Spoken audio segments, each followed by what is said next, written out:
সামাদ নামটা শুনলে চোখের সামনে ফুটবলের কিছু শৈল্পিক দৃশ্য ভেসে আসে। ফুটবলের শিল্প শব্দটি পরিচিত যেন সামাদের হাত ধরে। উপমহাদেশের ফুটবল ইতিহাসের এই কিংবদন্তি যে ফুটবলের জাদুঘর হিসেবে পরিচিত। জন্ম ভারতের পশ্চিমবঙ্গে বর্ধমান ভুরি গ্রামে।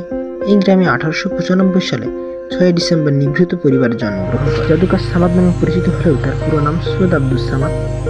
সামাদ স্বাধীন বাংলাদেশের ভূখণ্ডে জন্ম নিলেও 1947 সালে দেশ বিভাগের পর এই ভূখণ্ডকেও নিজের দেশ হিসেবে গ্রহণ করেছিল।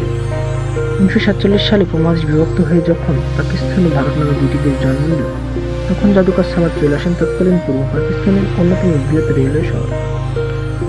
পরবর্তীতে এরপর পুরো জীবনটাই কাটিয়েছেন এখানে। জাদুকর সামাদ 1912 সালে কলকাতায় মেইন টাউন ক্লাব এবং 20 শতাব্দীর শুরুর দিকে অপূর্ব ক্রিয়াশীল প্রদর্শন করে ফুটবল জগতে আলোড়ন সৃষ্টি। 1915 সাল থেকে 1938 সাল মাত্র 23 বছর বয়সে সামাদের খেলোয়াড়ের জীবন। তিনি ছিলেন একজন রেল কর্মচারী। 1924 সালে সামাদ ভারতীয় জাতীয় ফুটবল দলে নির্বাচিত হন। 1926 সালে দলটির অধিনায়ক হন। তিনি সে সময় ভারতের হয়ে Burma, Myanmar, Ceylon, Sri Lanka, Sumatra, Sabah, Borneo, Indonesia, Malaysia, Singapore, Hong Kong, চীন ও ইংল্যান্ডে সফর করেন।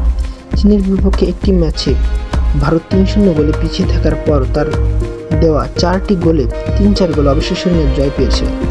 তার খেলা দেখে ওই সময় স্কাউটিংয়ে ফুটবলবিদদের মন্তব্য করেছিলেন, সামাদ ইউরোপে জন্মগ্রহণ করলে সে বিশ্বসেরা ফুটবল হিসেবে স্বীকৃতি।